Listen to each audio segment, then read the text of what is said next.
Hello, my name is Yubin. I'm telling about Suri the King's Parrot.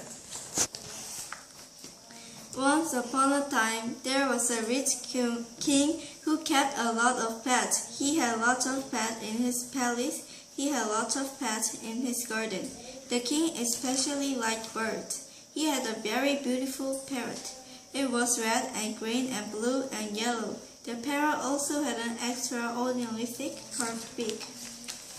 The parrot had servants of its own. The king told the servants, "Take very good care of my parrot. If anything happens to my parrot, I will behead all of you." The parrot servants trembled with fear. They took care of the bird as best as they could. They fed it the best bird seed they could find. They never left the bird alone for even a minute. One day, the parrot suddenly flew out of a window and was gone. The servants were terribly frightened. They searched everywhere for the parrot. They searched the palace. They searched the garden. No parrot.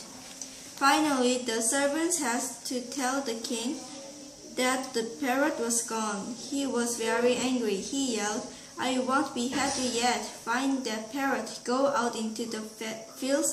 Go out into the forest. Find my parrot." Still trembling, the servants searched every nook and cranny of the kingdom for a month.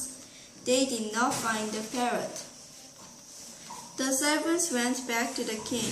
"O glorious king of the world," said the chief servant. "Where's my parrot?" asked the king. "O glorious king of the world," repeated the servant. "Stop the flattery," said the king. "Where's my parrot? Where's my parrot?" "We can't find it, your majesty," said the chief servant. The king was furious. He said, "This is your last chance. Go find my parrot." The servants ran out of the palace. They began the search again. They searched and searched. They were just about ready to give up when they met an old lady.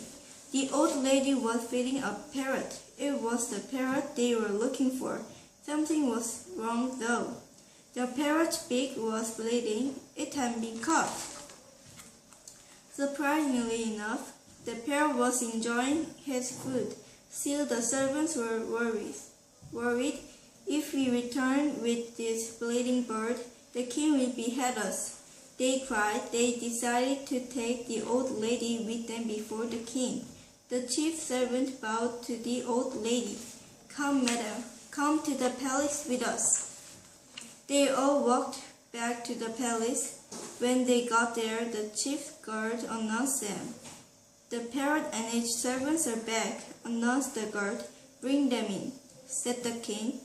They all marched in. The chief servant said, "Here's your parrot, O glorious king of the world." This old lady had it.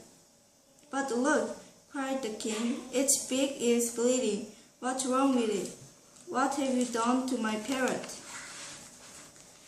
"O glorious king of the world," said the old lady, "when I found this parrot, its beak was too thick and curved. It could not enjoy its food, so I trimmed its beak. Now the parrot can enjoy its food." The king realized that the old lady cared about the bird with her whole heart. She was different from his useless servants. "Wonderful!" exclaimed the king.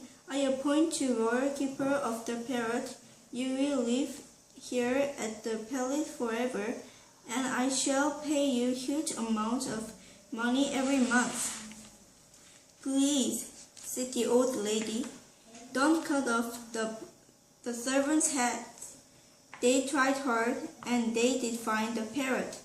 The king agreed not to cut off the servants' head, and everyone lived happily ever after.